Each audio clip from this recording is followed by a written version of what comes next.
Et, ok, je vais enfoncer la touche F parce que je travaille uniquement sur cette image-ci de toute façon pour l'instant. Donc voilà. Et alors, au-dessus du calque ici, je vais aller créer un calque vide. En cliquant sur le bloc de feuilles, j'ai un calque vide. Vous voyez le damier. C'est un calque qui ne contient pas de pixels. Et sur ce calque vide, je vais aller dessiner une ombre. C'est important qu'il y ait pas mal d'espace autour du cheval. Si vous avez un cheval qui ressemble à ceci, comme ça, vous êtes mal barré parce qu'il n'y a pas la place pour faire l'ombre. Il vaut mieux qu'il y ait trop d'espace que pas assez. Donc prenez l'outil de recadrage et agrandissez si vous n'avez pas assez d'espace. Voilà. Éventuellement, ben oui, vu que maintenant j'ai un calque 0, je suis obligé d'aller réactiver le calque. Majuscule suppression pour appeler la boîte remplir. Et ça ne marche pas. Pourquoi? Ah ben oui, parce qu'il est verrouillé. Il faut que je le déverrouille. Eh oui. Enfin, tout ça pour dire que, bien sûr, il faut de l'espace autour. Ok, je le reverrouille. Pour le remplir, j'ai dû le déverrouiller, temporairement. Mais je le reverrouille, le calque d'arrière-plan, et je travaille sur le calque vide ici. Et alors, je vais enregistrer l'image, on n'est jamais trop prudent. Je vais l'appeler cheval avec ombre.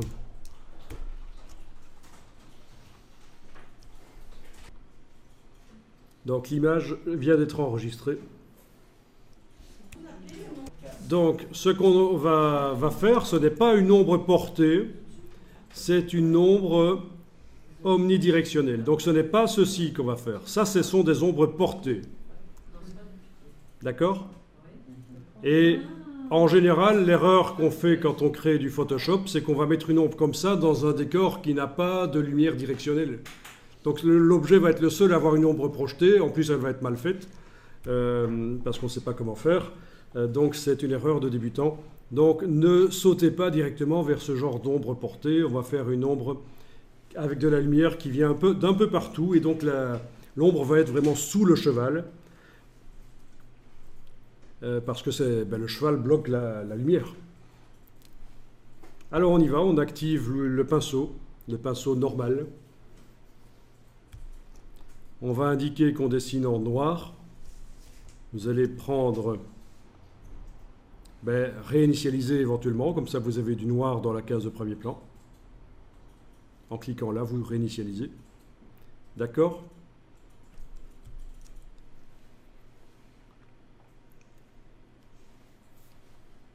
Et on va modifier la dimension du pinceau. Vous vous souvenez, CTRL-ALT, clic droit du PC ou clic gauche du Mac. Vous allez faire une ombre qui a à peu près cette dimension-là. Vous avez combien, Dionée? Faites à peu près une ombre de cette dimension-là. Là, ça n'est pas, il n'y a pas besoin d'être précis ici. On n'est pas au pixel près. Tant que l'ombre est assez grande par rapport au cheval, comme ça. Comment? Alors, on va faire apparaître la palette des formes. Menu, fenêtre, forme.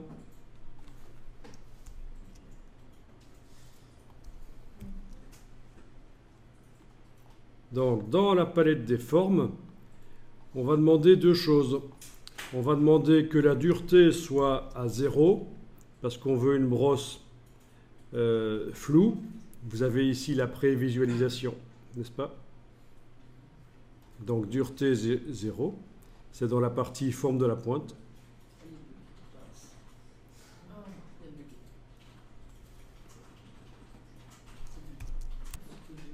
Donc, dans la palette des formes, en plus de diminuer la dureté à 0, vous allez modifier l'écrasement de la forme. Alors, l'écrasement de la forme, il va falloir que je mette ici à 0 et je vais modifier manuellement ici 50.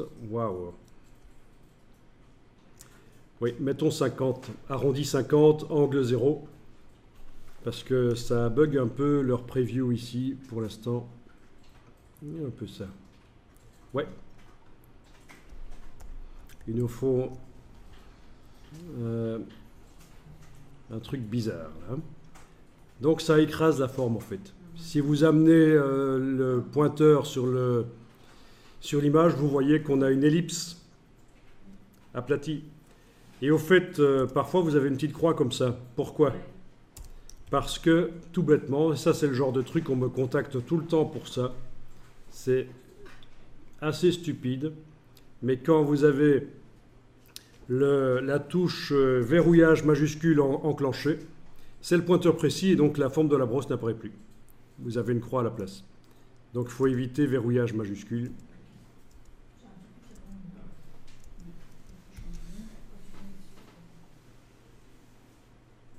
Bien, et vous allez créer l'ombre au pinceau sur ce calque transparent.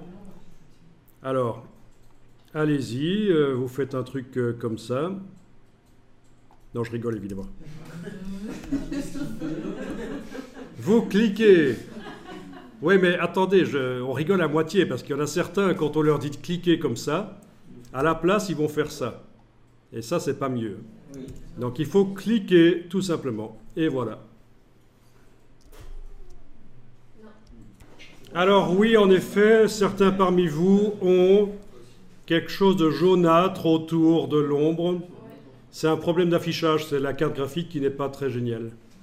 Quand on lui demande d'afficher du gris, le gris vire vers le jaune en fait. Tandis que du blanc, ben, il arrive à le faire, du noir aussi, mais entre les deux, du gris, ça vire vers le jaune, c'est un problème de contrôle de la couleur. Alors, je vous montre la suite et vous n'allez rien faire, vous regardez. Sinon, ça va être trop pénible. Regardez et vous allez l'essayer après. Regardez bien. Open your eyes. Ouvre tes ouilles. Et ça vous fait rire des bêtises pareilles. Alors, je vais dupliquer le calque. Je l'amène sur le bloc de feuilles.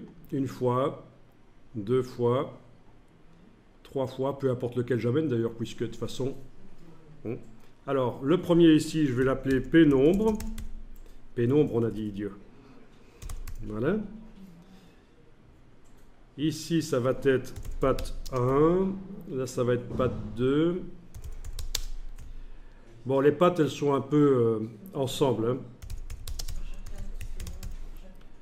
Voilà.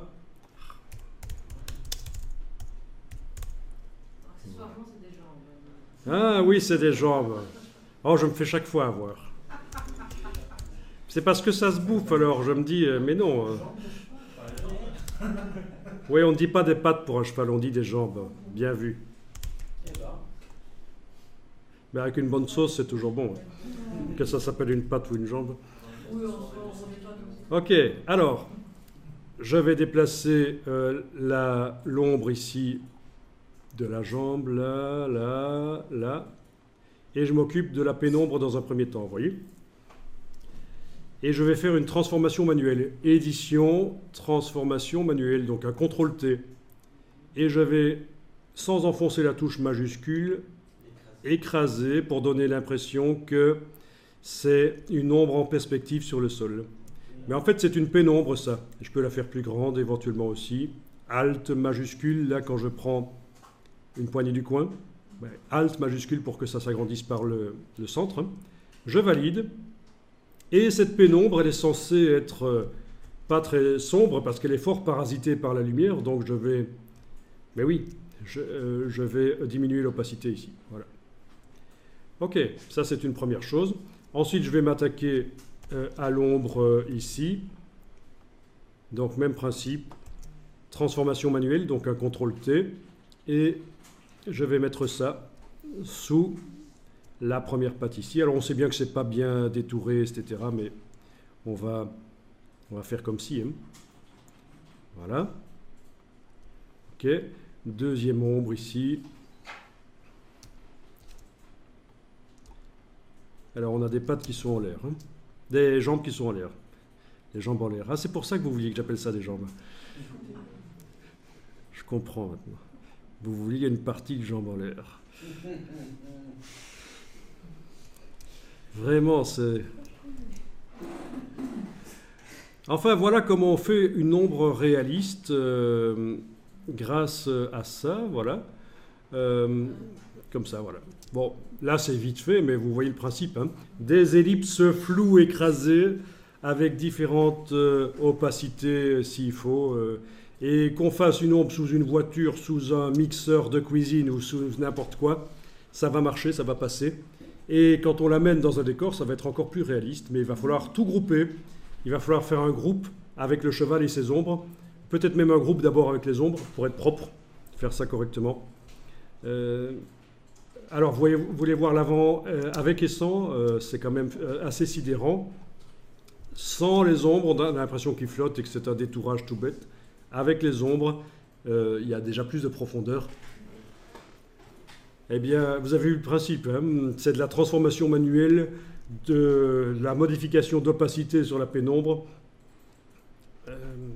Voilà. Éventuellement sauvegarder au cas où vous foirez, comme ça vous aurez toujours la version sur le disque dur.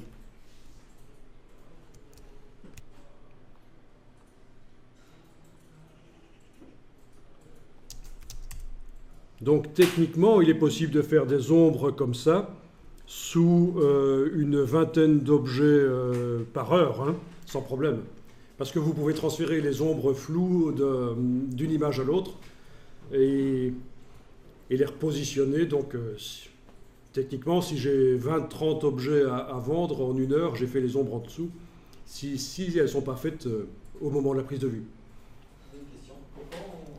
Alors, mettre les ombres dans l'objet dynamique du cheval. Oui, donc directement sur le oui, bon, ça n'a pas grand intérêt de le faire ici. Sur le montage. Attends, tu me dis quelque chose de différent là, tu me dis sur le montage. Oui, sur le montage directement. Ah, sur le montage. Là. Oui, on aurait pu le faire là, mais je pense que c'est plus facile de mettre au point les ombres sur un fond blanc. Comme ça, on voit mieux ce qu'on fait et je vais pouvoir l'emmener vers plein d'autres décors. On va l'emmener vers un désert après. Cheval dans le désert, ça va être romantique, ça. Autre chose en avant, parce que je me disais.